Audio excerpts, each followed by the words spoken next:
All right, so by mid-April, we have moved into what I would call real spring.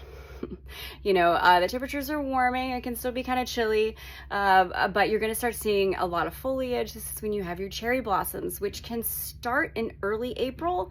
But I would say most people to be on the safe side, especially if you're traveling, coming, from somewhere and you're doing like a wedding and not just like at a portrait session.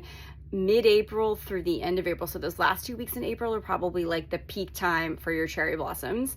So if you're interested in that time of the year and that look in your photos, that's the time that you would want. Now, it can be really tricky to take pictures. It's very popular here in the parks, so careful scheduling is usually necessary to ensure that you still have access to take photos in some of those areas, including getting up really early in the morning. But it's really beautiful, and the temperature starts to warm. You get a lot of greenery coming in. The wisteria blooms in Central Park, usually the first week in May. There'll be tulips everywhere. There'll be birds singing. Actually, there are birds in winter too, which you don't normally expect, but they're really loud sometimes. Anyway, but classic spring. You're going to have the flowers. Shakespeare Garden Central Park is going to be beautiful. You are going to have, what else? You're possibly going to have rain, but that can be any time of the year. It really doesn't matter. It's just a constant thing here. There's no rainy or dry season. It's any time of the year that can happen. What else? So April, May. By the end of May, a lot of your big blooming flowers are done. So we have then everything's just green.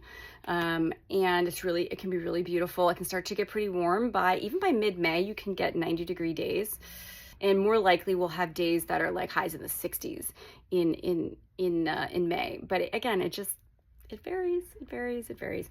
Now, once you get into June, you're going to have more of a chance of having those higher weather days.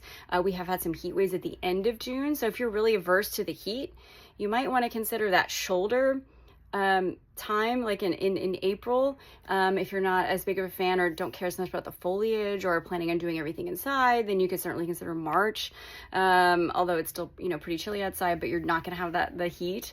There's a lot of people that start coming to the city around the spring break time period. So you'll get more people than you would say in the winter time. So again, it's all pros and cons and what you're looking for in your photos, but the spring season, you're going to have those beautiful florals that we can help put in the backgrounds, possibly cherry blossoms, and just some really beautiful, scenic locations without the high heat, because that is coming up next.